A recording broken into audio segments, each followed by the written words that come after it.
Good evening, everyone. It gives me a great pleasure to welcome you to the She Festival of Women in Music at the University of Arkansas. Our first edition of the festival took place in 2018, and I'm delighted to have everyone here for our fourth edition and for the last virtual event of this year's festival. It is immensely important to highlight the music of women composers and women performers to inspire future performances and further study of works by women, and to entice the audience with these works to ignite its interest. So tonight, thank you for being a participant in this event, whether you are a composer, performer, a music teacher, student, music lover. Thank you for helping us recognize the important role of dialogue, collaborations, and performances by remarkable artists. The She Festival would not have been possible without the financial support of our sponsors. And I would like to gratefully acknowledge who they are, who they have been throughout our enlightening journey. Dean Todd Shields and the Fulbright College of Arts and Sciences at the University of Arkansas. Miss Yvette Murphy Irby and the Office of Diversity and Inclusion at the University of Arkansas. Dr. Rhonda Maines, the chair of the music department at the University of Arkansas. Thank you for your support. This year's festival was co-presented in collaboration with the Community Music School at the University of Arkansas, led by Miss Kim Jones.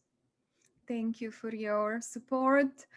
I would love to mention that you could access through the links of the website of the festival.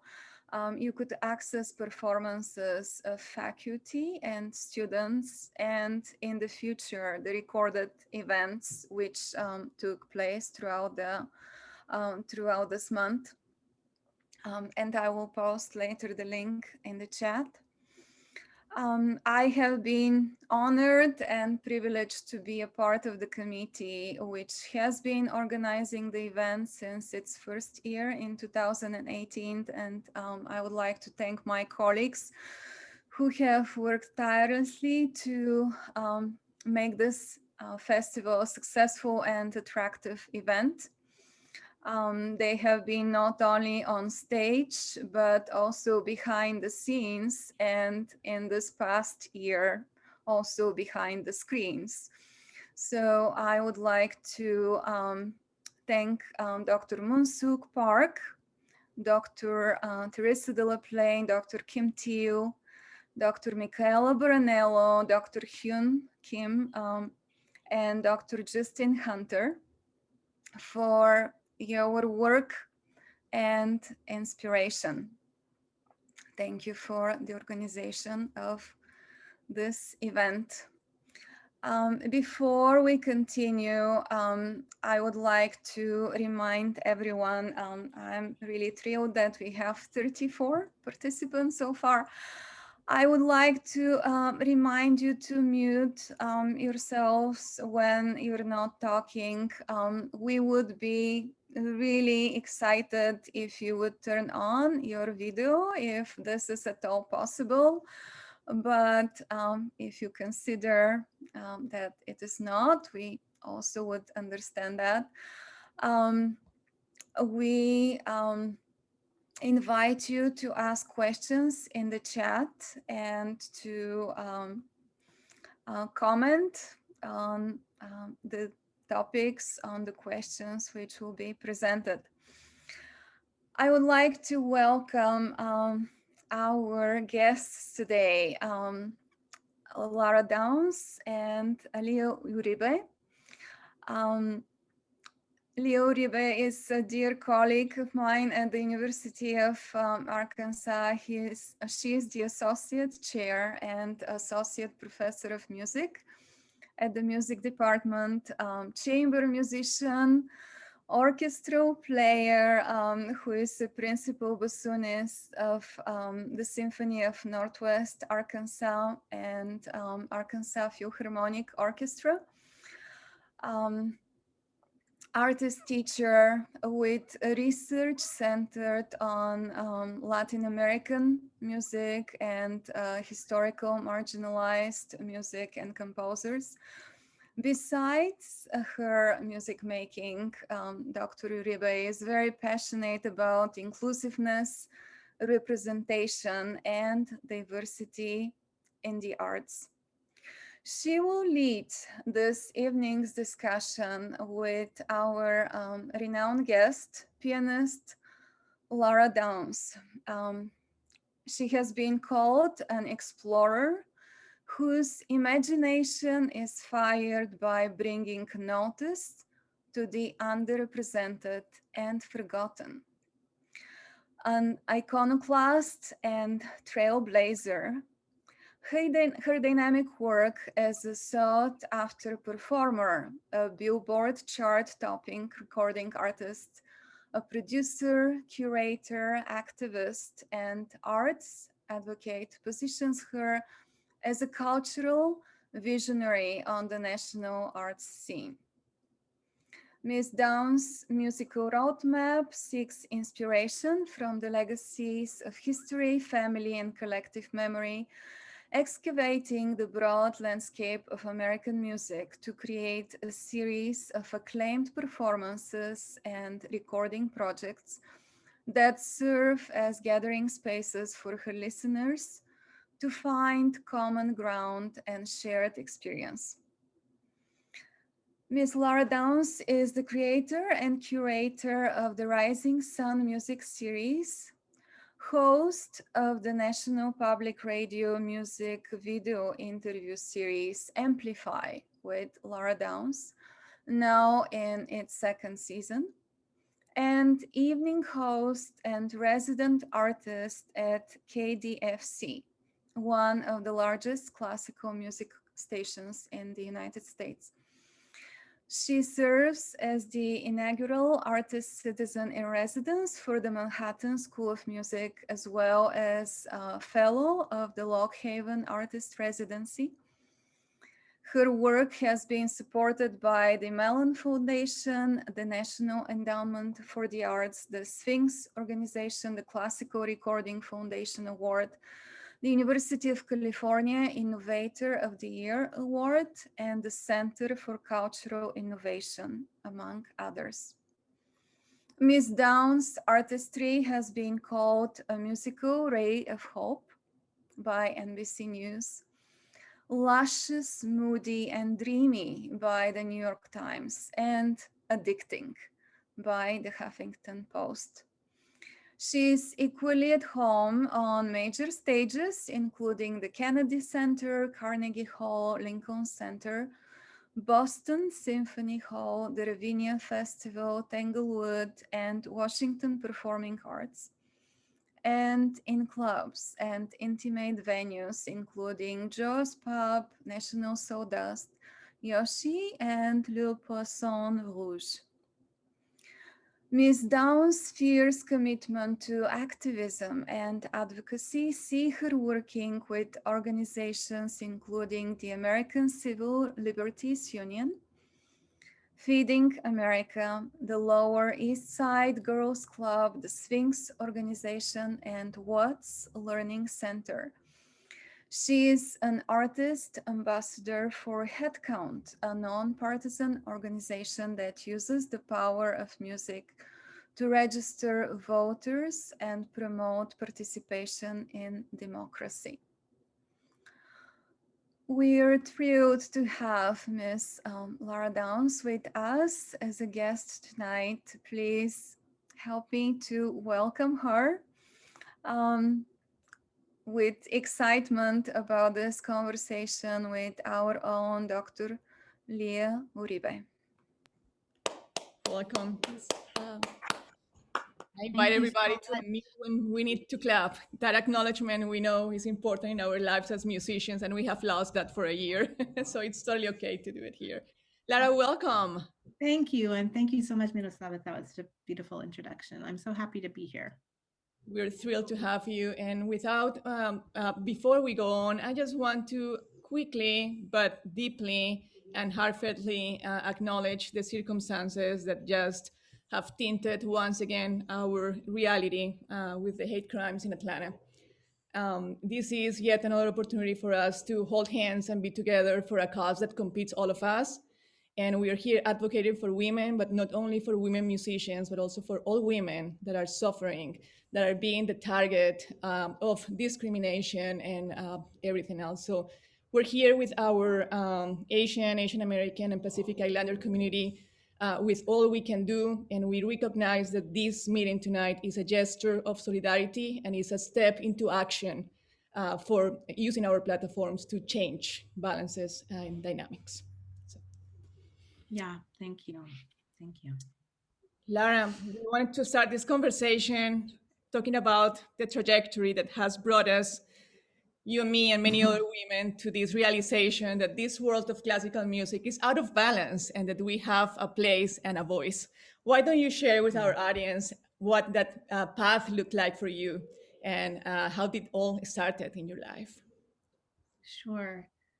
Well, I mean, I think the realization that it was out of balance was pretty much from day one, but the acceptance of that imbalance was a constant in my life until fairly recently, I would say. So, my childhood was just a weird childhood. My parents, just really briefly, my father's family was from the Caribbean. My father grew up in Harlem and came out to San Francisco, met my mom there. So my mom was Jewish, my dad was Black. They met, sort of the tail end of the civil rights movement.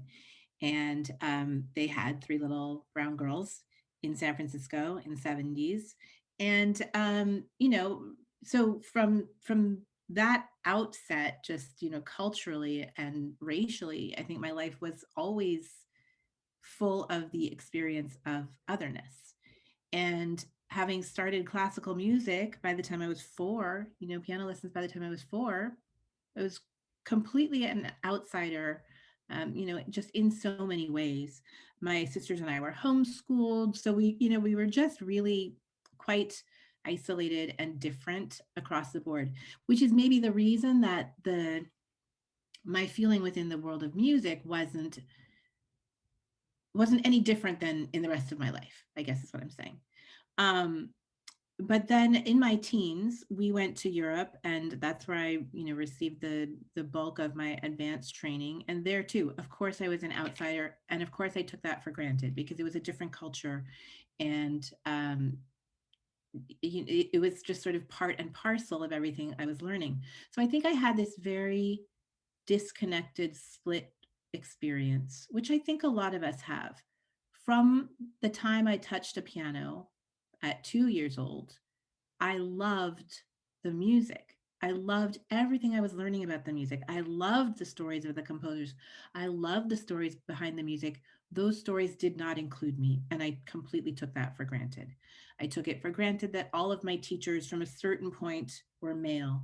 I took it for granted that most of my classmates were male. I took it for granted that I always called on myself to work harder than anyone else, to be more prepared, to do better, to, surprise people with how amazing I could be. And it was really stressful. I think that I didn't realize the level of stress and anxiety. One thing I can share with you is that when I was in that formative period, late teens, when you're doing a lot of competitions, which I never enjoyed. I never enjoyed them. I didn't enjoy them when I won them, and I didn't enjoy them when I lost them. And it was such for me, like a toxic environment of competition itself. It never made sense to me that competition existed within the world of music making, but that again was the status quo, and you had to do it.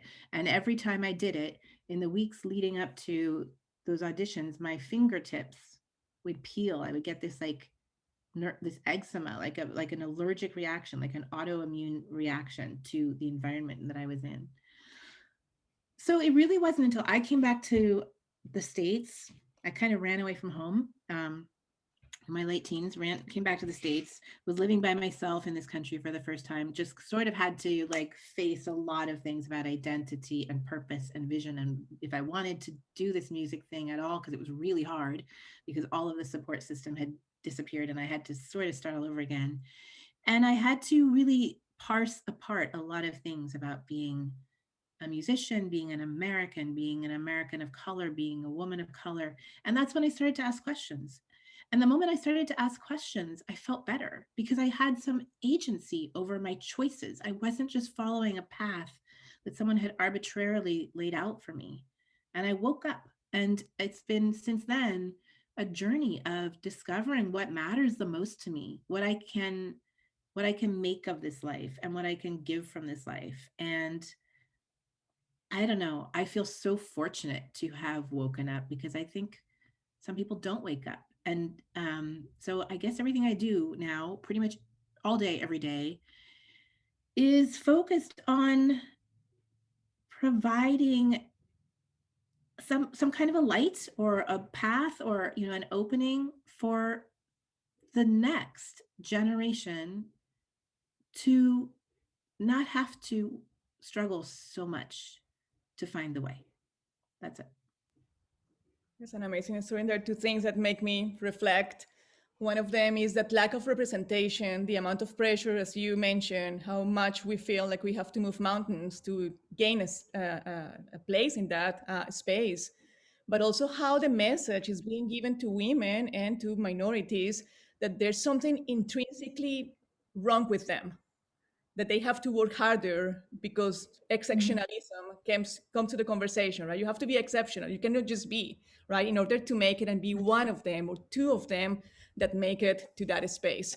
And the other thing that you mentioned, that idea of moving mountains, right? And how, and you and I in our preparation conversation, we're talking about how women in these spaces that are dominated by males and women of color in that spaces, thinking about intersectionality and other identities as well, we come with that pressure of having to do 3, 4, 10 times the work of others. Mm-hmm, mm-hmm. Yeah. To go into a room, I know that every time in my life that I've had an idea, I wanted someone to help me bring something to fruition. And I've always felt that I had to have that whole thing completely figured out, not just for myself, not just my own part in it, but for everyone. This is how this works, and this is what you have to do, and this is what that has to look like, and like have this completely finished plan. And then you go into a room and you realize that no one else has a plan. Like no one else has made the plan. The other people just have ideas and they throw them out there and they say, okay, help me do this. And it's just so much. And I think I'm sure that, I'll be like this my whole life. And on one hand, I'm grateful for that part of my makeup because it does propel me, and I'm grateful for my standards, but I wish that they came from a different place. Absolutely. Lara, as I hear you talk, I wonder, my story is different than yours, and every woman or self-identify as a woman person in this room has a different story of how you get to that light, how you get to that realization, what moves you. It was really hard for me to find women composers in the repertoire for bassoon. It took me years and years and years, and I heard about Fanny Mendelssohn and Clara Schumann, but they were, in the other world that I got to experience, but from, the margin, right? So, what were your first composers, and when did you actually delve into finding composers like Florence Price that is not only a woman but a woman that represents you in other identities? How was that process like? Well, I don't know for you, but I feel like for me, this stuff is buried so deep that when you start doing it, you don't even know what you're doing. I mean, I know that when I was really little, and I would read in the history books and you find Clara Schumann, and that there like some bell goes off, right? But again, within this context of this is a book full of dead white males, it's not really personal. It's just exciting. It's just, you're just kind of happy to see her there. It doesn't change the world that you're living in. Um, and it was like that for a long time. And I think even when I found the music of Florence Price, I didn't realize how much it meant to me personally at first. At first, it was just something exciting and unusual, and I loved the music and I could share it with audiences. I didn't realize how much of a space in myself that was filling until I had been living with that music for some time. And I mean, it's a growing process, right? Everything is. But the letting go of the acceptance that you don't see yourself takes a long time. And when you let go of that, and then you recognize the importance of the few figures that you have found, whether they're, people who have existed in your life or figures you found in the past, that really, really changes your relationship to your work and your relationship to your mission. You know what I'm saying? Absolutely. I Yeah. remember I was, my undergrad is from Colombia in a conservatory modeled after European conservatories, and my bassoon teacher was an Austrian old guy, very strict. And I got in trouble once. I was 18 years old because I didn't understand the essence of the contradance. And why was I supposed to learn or to know about the contradance? I was from Colombia. I grew up dancing salsa. That was my first language. That was was natural to me. That was my dancing. But that idea that I Mhm. had to embed myself in the contradance and to understand what it means to dance and to move to that rhythm and to have the gesture so I could apply it into classical music, that was beautiful encountering of a new world, but also the negation of my own Yeah, identity that it took me years right. and years and years to find into my own music. Yeah. Yeah, yeah, yeah. You know what I thought yesterday? We were watching some movie, and I thought how strange it is that we as musicians we grow up in this space where there is a canon, there is a repertoire, and you're just supposed to learn it regardless of who you are, right? So if you're an actor, you don't just learn a specific assigned quantity of roles. I think from early in your career, you're guided towards roles that work for you, right? You don't just like, every actor doesn't just learn all the Shakespeare plays. Like, there's more. And I feel like until so recently, we just go into music and here's your job, here's your work, here's your homework. And there's no consideration within that of who you are, what your strengths are, what your interests are, what you can bring, what you can express, what you can do better or worse. I mean, even that, if there are things that you're kind of not good at, that you don't feel, that aren't suited to you, you're still supposed to like keep banging your head against the wall and trying to get them right. That's the strength and the power of that canon, right? Yeah, And our yeah. process, And you our can imagine, I mean, all the pianists in this room know what I'm talking about. Like, there's no negotiation about that. You learn all these sonatas. You learn all these etudes. right, and similar with Yeah. orchestras as well, right? I remember not very long ago playing with one of my orchestras, Sona. We were playing Rite of Spring, of course, the most important solo in the bassoon repertoire. But along with that piece, there was a piece by a Latin American composer, Silvestre Revuelta, Sense Maya. And I was, really freaking out about Rite of Spring, but really my emotions and everything that I was to be represented for the first time in that stage Mhm. with that orchestra performing a composer from Mexico that I never met before, that it wasn't from my country, but it was that connection that meant Yeah. so much to me. And it was really hard for me to explain to my people around my woodwind section, my second bassoon, why I had tears in my eyes playing Sensemaya. And it wasn't fear because of Rite of Spring. It was the emotion to encounter myself in that repertoire. And that was 2 years ago. Mhm. Yeah. Yeah. I hope so much that we are the last of the dinosaurs in having these conversations, because I'm working, with a lot of young musicians, and there is a shift. And I think that it's not necessarily coming from their teachers. It's really internal, and it's just a different, it is a different generation. There's a rejection of some of this. I'm seeing, some of the young artists who are rising fast, who are having these opportunities to make debut performances, debut recordings, and they are making their own choices that are authentic choices, and they're really not letting anyone else dictate or curate. And I don't know. I think I was a late bloomer in some ways, but when I look back, how could I have been anything else? I had no support to be authentic to myself. I think we're lucky, even though these processes and these conversations that have open more lately. For some of us, this has been our main cause for years and years and years. But now that we are finding this space to hold conversations, at least we're having the conversation, right? At least we're putting that in the Mhm. forefront. And there's some room for influence, disruption, something. We have some beautiful comments in the chat, by the way, from Salen, dear colleague of mine, flutist.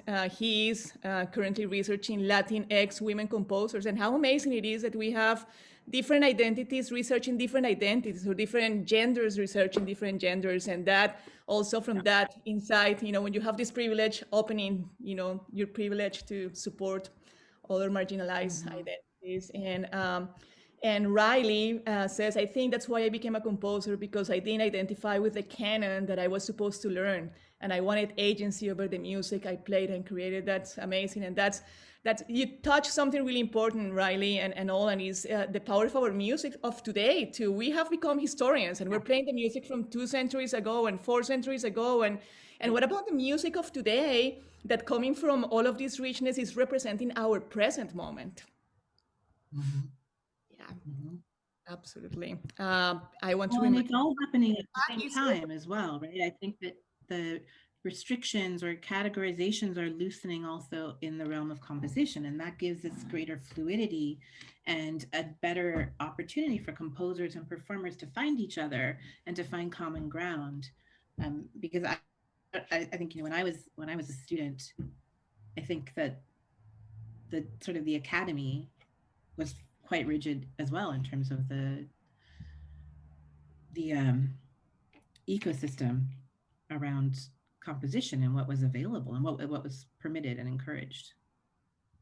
Absolutely, and academia and the canon as a system of validation, right? And I think, Lara, you and I, and again others in this room, I feel like I had to assimilate into this canon, right? And I had to give up a lot to become a good representation of what the canon expected from me, to be able to acquire a place, and even to be here talking about this. The process was really long, and like yours, filled with a lot of work, to be able to now openly, after I mastered that, canon, and after I Yeah.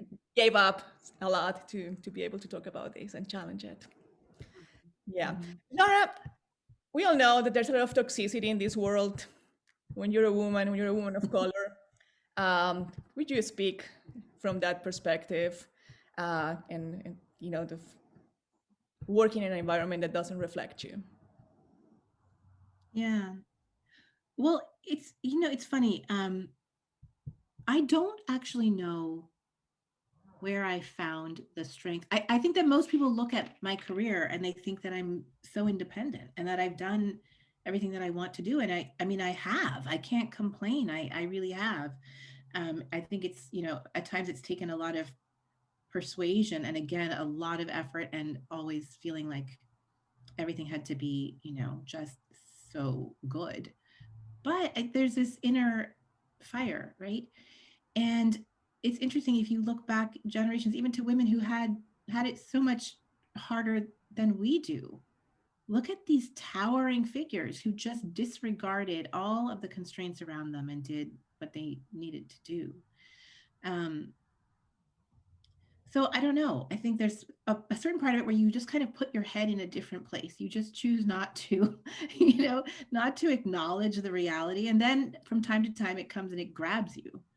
Um, but I think that, one of the things that you and I were talking about the other day is how to take what we know about inhabiting this space and look at that sort of on the macro level so that it does extend into the world around us and, into all of humanity, because all of us in this room and all the rooms, we all have spaces where we don't feel we belong. And how do we find the balance between either just leaving, just saying, oh, I don't belong here, I'll go elsewhere, or pushing our way in, or taking the small actions that we can take to just break the walls down. And I feel like you and I, in the kind of work that we do, I think that we're doing it for our own circles, our own industry, and we're also doing it, with a much bigger global vision behind it. And this is, I think, this would be a really nice place to kind of open up this conversation about all the spaces where we all feel excluded, and feel that we have to prove ourselves, and what are the things that we can do to support each other and to make the small changes so that that's not so true. Let's open that as a question in the chat. It is nice to hear and to also, it's interesting when we have these deep conversations about realities to know that we're not alone, and that your experience and my experience have a lot of points in common, regardless of where we're coming from. And as people enter in the chat their answers, if they feel compelled to do so, why do we persist, Lara? Why do we do this? Because it's tiring. Because I have found myself, and I have this conversation with colleagues often as well, and especially since the summer, in which this has become kind of my daily life. Talking about diversity, equity, and inclusion, and advocacy, and deep emotional conversations that take a lot of toll. It has taken a toll in my emotions, in my ability to be clear. Sometimes I just want to leave the work, right? And I'm a bassoonist. I want to go back to just practicing 4 or 5 hours a day, commission new pieces, do what I was doing. Of course, it's a pandemic as well, right? But this work is important, and self-care is important. But why do you persist? Why?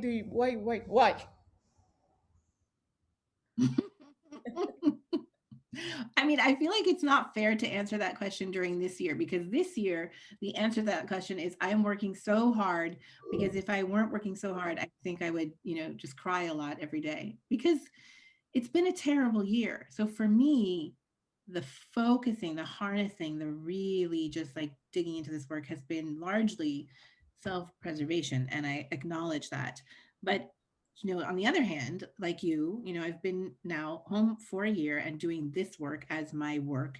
And I recognize how much more empowered I feel by doing it. So why do we persist now? But why did we persist then? why did I don't know why I didn't just give up on this so many times. That's interesting to me. Especially with those points of reference, right? I was having a really deep conversation I have with our staff on a weekly basis, and this very same system that has fed us and has gave us so much is also the system we are fighting against right now for more balance and for more spaces for all. And that's really confusing to me sometimes. That is exactly the same system, that validated me. And now I want to leave that validation and find my own validation that needs to be accepted by. Yeah. I do think, yes, representation matters. Yes, it does. Yeah. I'll tell you, all the things I do, the best thing that ever happens, and it happens a lot. Well, under normal circumstances, it happens a lot because, whenever I go anywhere, whenever I'm working anywhere, I'm always making sure that I have some interaction with young kids. And, every time I do one of those K-12 engagement, performance things in some big multi-purpose room in some big school, there's always this moment at the end when there's this one little girl and she's standing there. She's like kind of hanging back and she's kind of shy to talk to you. And then she does, and she comes and, maybe she says something really, maybe she kind of opens up, and maybe she doesn't, but maybe she just like needs to make eye contact. And that feeds me. Like, that's enough. Just that knowing that, seeing me gave that kind of, I don't know, awareness, sense of possibility. It's such a small thing. And I used to think that I shouldn't even think that because it feels a bit grandiose to think that I changed somebody's life by showing up. But I think it's okay to think that you changed somebody's life in some, in some small way by showing up.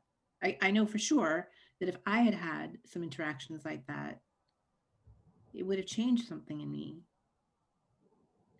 That's the thing I'm just thinking about a lot. And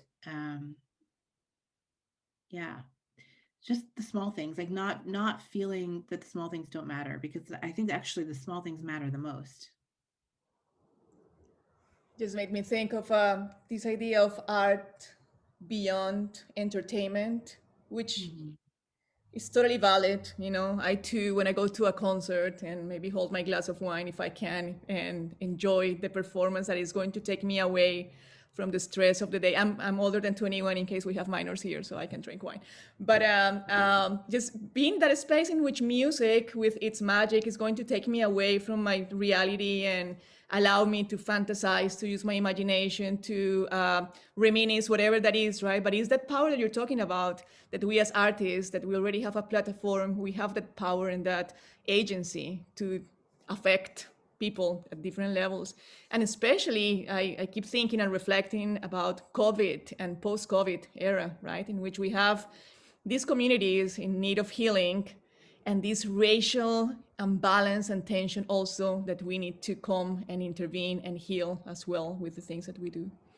So yeah, art as a transformation. Um, Lara, are there any spaces where you feel that you don't belong? And maybe a question for others: Are you, and back to your question from before, are there spaces in which you feel that you don't belong?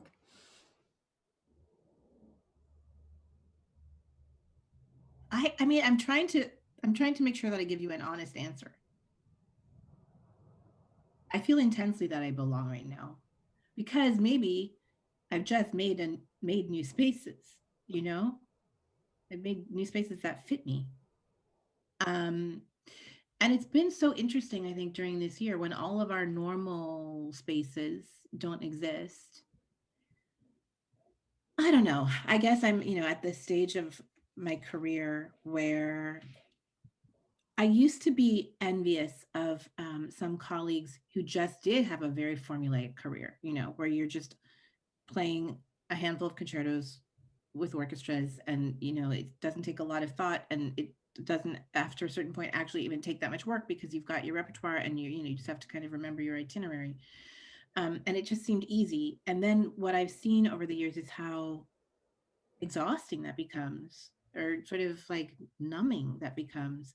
And it's been really interesting during this year to watch the differences in the ways people have experienced this. And I mean, that's very broad. And, we're all coping with any number of factors: family, health, mental health, finances, all the things. But I do think that people who have really identified their space where they can be proactive, and where they can be useful, and where they can be sort of creatively healthy, have taken on even a greater sense of empowerment and agency and usefulness during this year. You know, So I don't know. See, I feel like those spaces, I've moved out of those spaces. I've moved into my own space. And my question is, when the normal spaces reopen, and I'm using, the word both metaphorically and physically, what do we do then? Do they are they shaped differently? I hope that they are shaped differently. but I go to bed with The that next fear, time right? this all opens, sorry. And you were just saying, I go to bed with that fear, thinking that all of this advocacy and Yeah. this intensity is going to go away when normality comes back and we just reconnect like nothing happened in between, because we tend to, forget things and forget trauma, and we can only live in this state of tension for so long.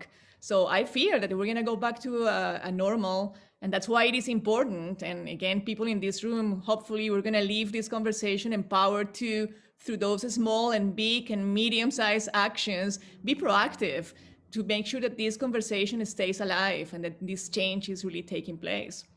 And to your point, Lara, of those places where we're welcome or not, it was really illuminating over the summer to hear people talking about, like I at some point I felt like, okay, I've been invited to the table and I can go to the table and now I have a voice in the table, and then to realize I don't want to be in that table. That table is old fashioned. I want my own table, right? I want my discussion, and then maybe the ones with the old table can come and join me. But changing those, rebalancing the power and the conversation itself. And hopefully, again, that's what we're going to be doing as we move forward.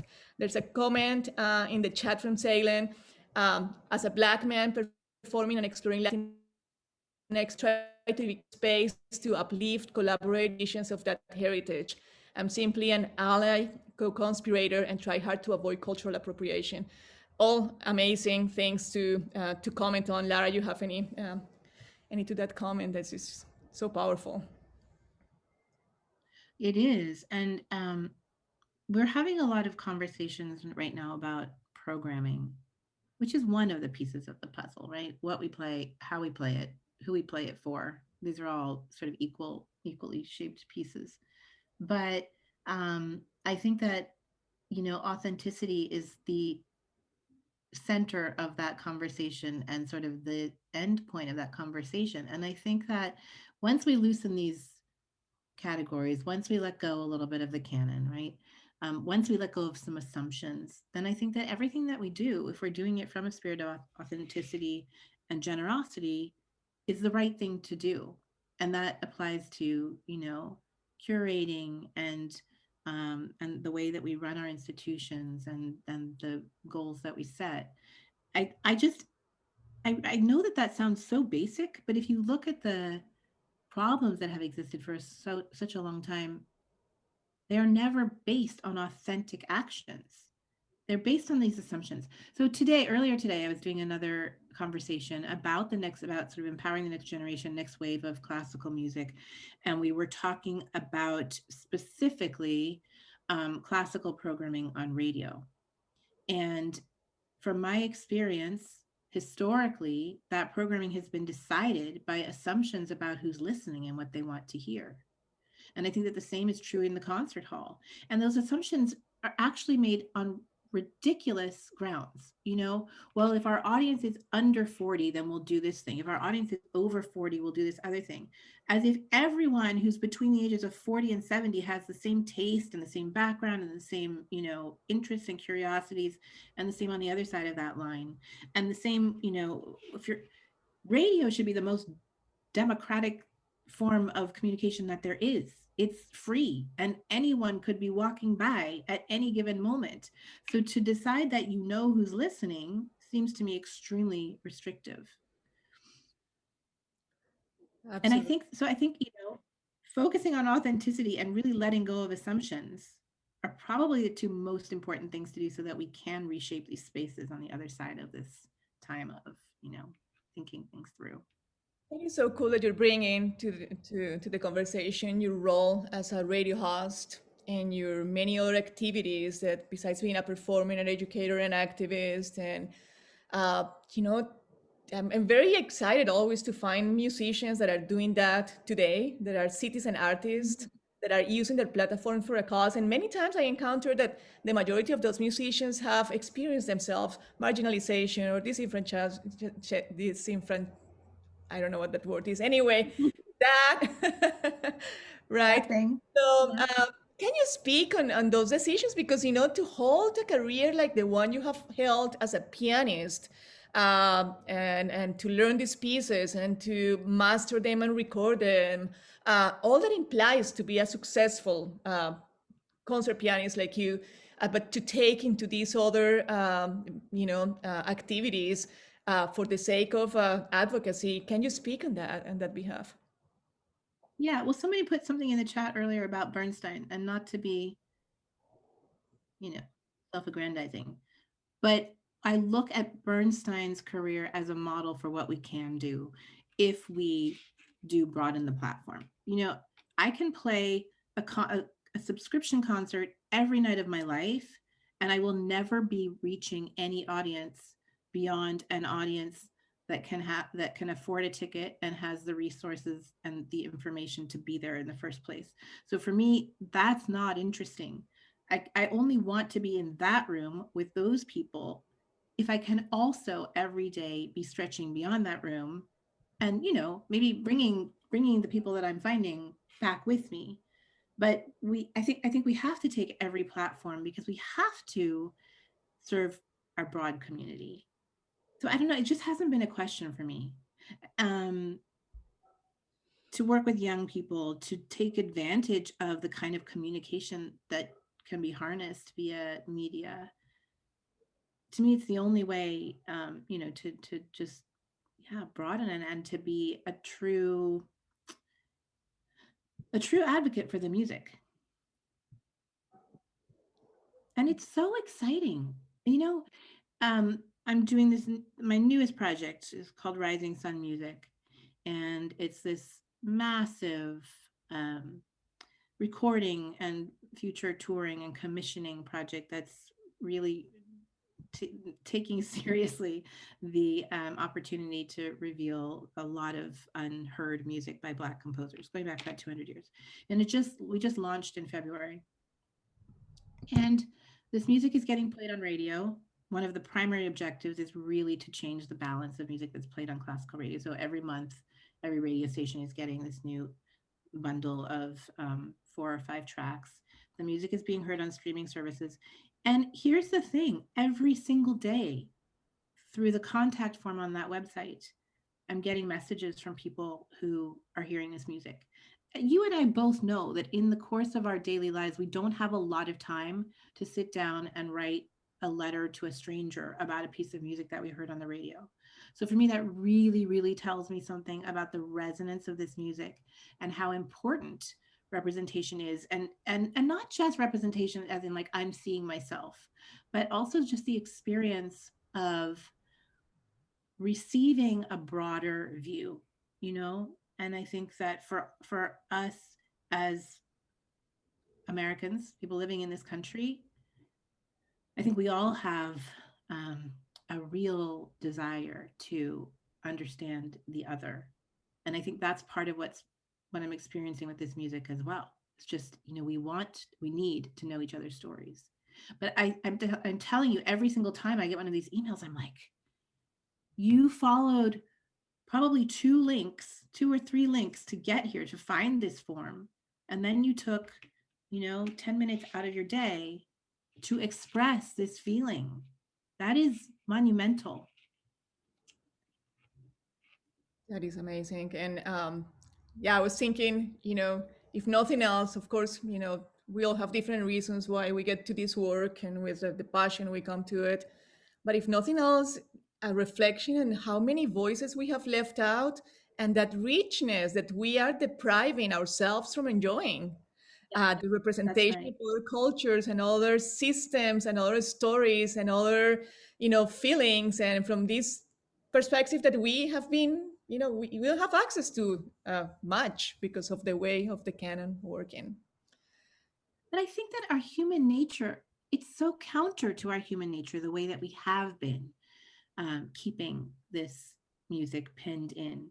We don't eat the same food every day. We don't wear the same clothes every day. We we are curious by nature. And as children, we want to know as much as we can about other people and all of the every detail of the world around us. And somehow we just tighten and tighten and tighten our circles and blind ourselves.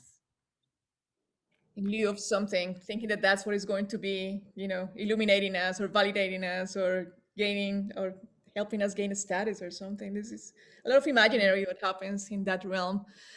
If something from this conversation that stays with me always is give a space, right? And somebody mentioned that in the chat, you have to give a space, and people in power making decisions about repertoire, we as performers making decisions and curating programs, proposing programs to whoever is going to hire us is our, really intentional decision to present, uh, you know, that repertoire and to really ask, demand, if you will, that space that needs to be given by the demographics that have been in power.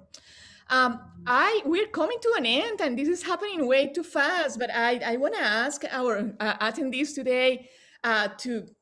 This is the time for questions directly. If you don't mind, either putting in the chat or unmuting yourselves and spend these last minutes with Lara in Yeah, that your that's what's so questions. nice about Zoom is we can actually talk to each other. That's right.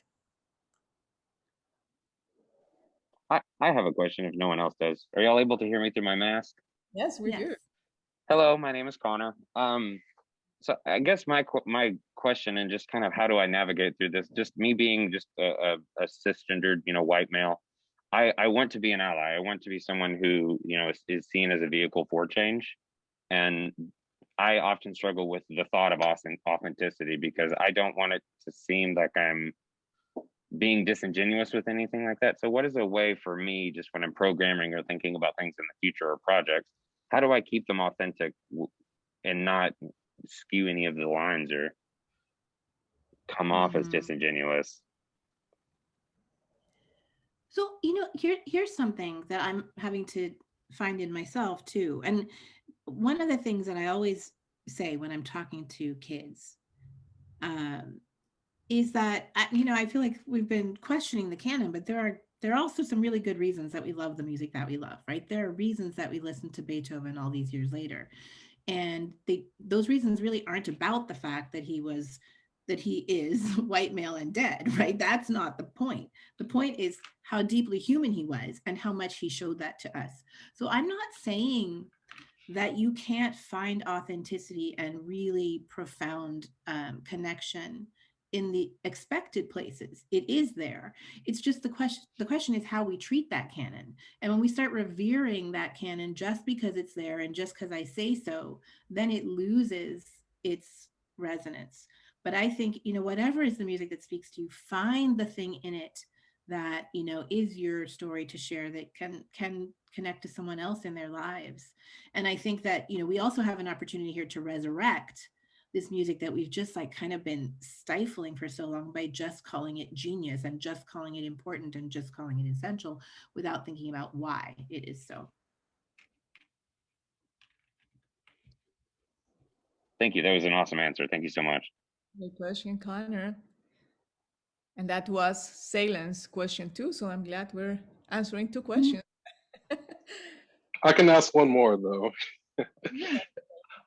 My question, because Lori, you just mentioned genius, and I know there's been sort of, I haven't finished the article, but I know there's been articles about James Levine and his passing and things like that, about people talking about, separating the art from the artist. What is your viewpoint on that? um don't rape people. Sounds good. Like, just don't be a terrible person.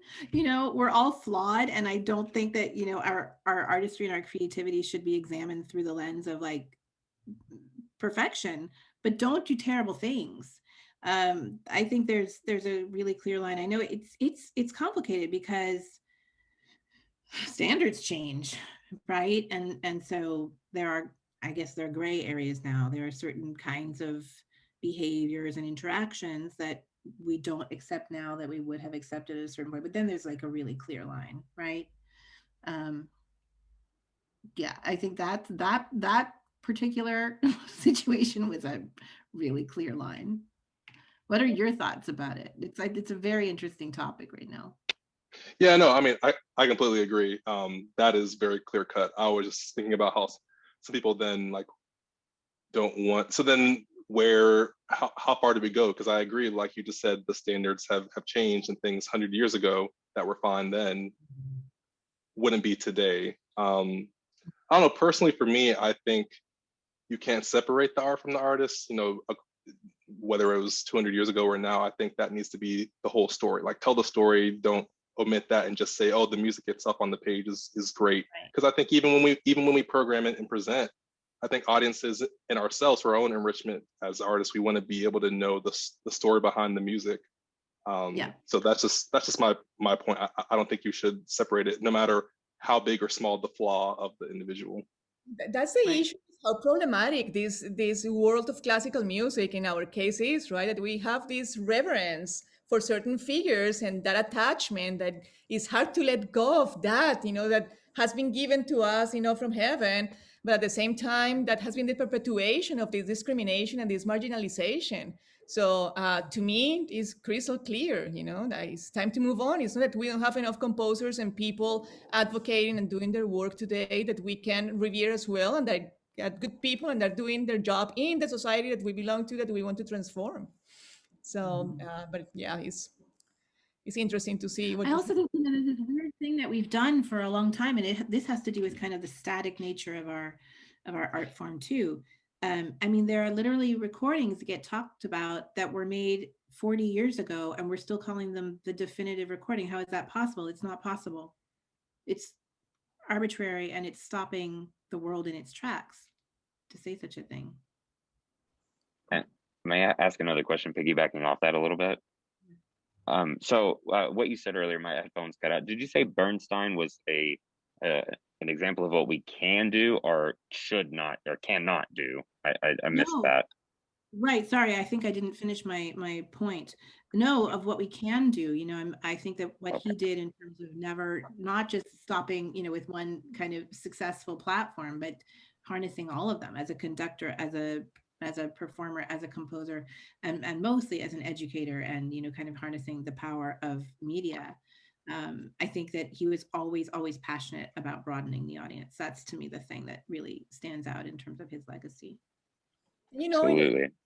The subject of advocacy for new names and new compositions and new composers, that aspect is very important, to have that conversation with your audiences or with your students, with whoever, and with you in the radio to provide that context, because some of this music comes new. You have to develop a relationship with these new pieces until they acquire the status that they are going to acquire. So that context is very, very important. We should be working on that all the time. Right. Yeah. Yeah, I think we all just need to take responsibility. Again, it's about the small actions and the things that you can do in your sphere, and so if you're teaching, make sure that you're diversifying what you're teaching to your students. If you're programming, the same, and if you're a young person starting to build a career, make sure that you're being, again, true to yourself and generous and aware of your community. I think we have time for one more question.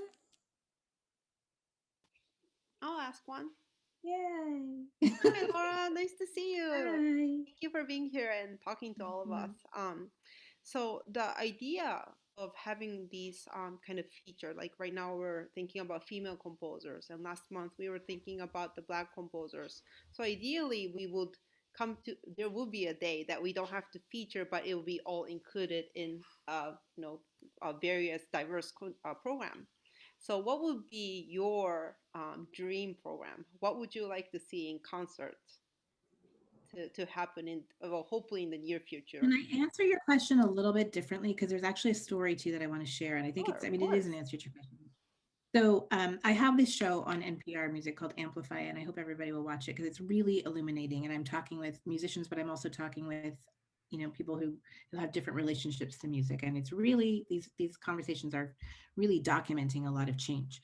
And one of the conversations I had recently that hasn't yet aired was with this author named Tayari Jones. She wrote a book called An American Marriage that was like a bestseller book, and it was Oprah's favorite book and Obama's favorite book. And it's a book about a marriage, but it's also a book about a Black man who's unjustly accused of a crime and goes to prison.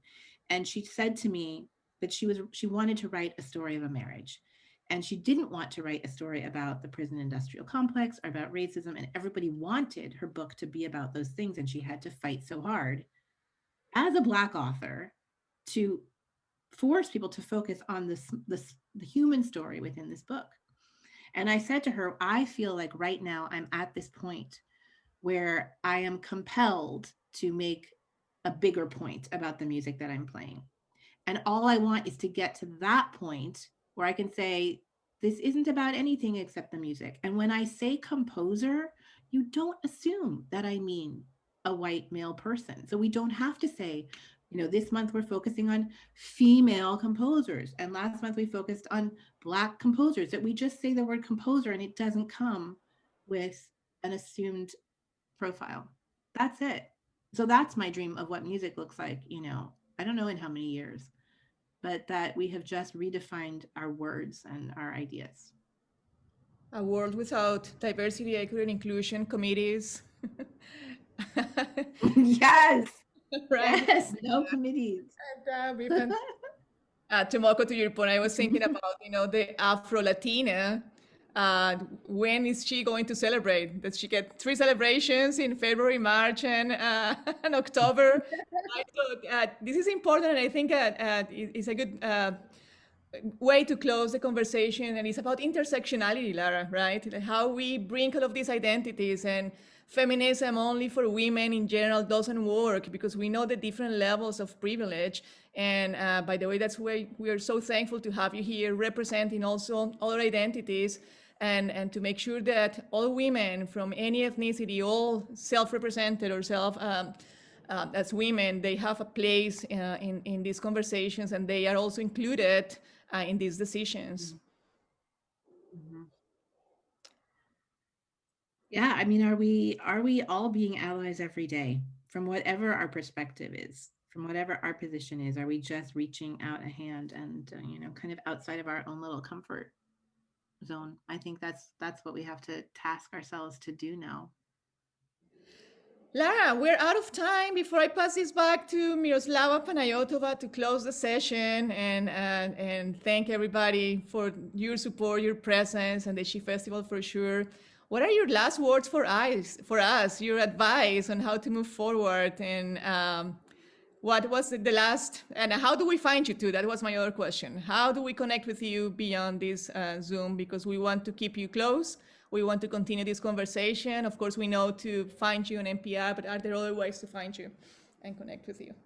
Well, you can find me easily if you spell my name right, which sometimes people don't do. So it's Lara without a U. And there's a contact form on my website, and I really do love hearing from all of you. And as well, this radio show of mine, it's in San Francisco, classical KDFC, but it's streaming. So I would love to know that I'm reaching outside of geography and just reaching across the world, and I hope to be down there again soon. I don't know if some of you don't know, but I spent some time down in Bentonville about a year and a half ago, and I really fell in love with the museum and with the community, and my work with Florence Price makes me feel very connected to the university. So I'm looking forward to traveling again, and yeah, I just hope that we'll all keep in touch. I think that we absolutely can, and we should. And this has been a beautiful conversation. Thank you so much for inviting me. Thank you. And we have several plans for you to come back. Dr. Panayotova, back to you. Thank you so much, everyone, for participating in this event. And thank you, Lara, for amazing, enlightening, and so passionate, sincere, touching revelation about what music means to you and what your path has been. I wish we could talk more and more. I wish we could have seen the link that Lia and I shared, and I truly hope that all participants will check those links. They will see that we shared also your website. They will look for your videos, which we wished we could share today, but then it was so amazing to hear you talk. I know that I have been looking at Instagram. I have been looking at your radio links, whatever I could find. And so I hope that after this conversation, all of those dear music lovers who are with us tonight, they will be as eager and enthusiastically looking for ways to connect with you and with your music, and to follow you in the future. I know that I will. And thank you immensely for tonight, for being with us in this incredibly passionate conversation. It was an honor and a pleasure to have you, and I believe we will all look forward to seeing you again, to hearing you again. Thank you again from the bottom of my heart. It's a good time to unmute ourselves and give Lara a round of applause, and also the Key Festival for providing this opportunity. Thank you to all that worked so hard, and thank you, Lara. Thank you, Justin. Thank you, Miroslava. Talk to you soon. Have a good night, everybody. Bye.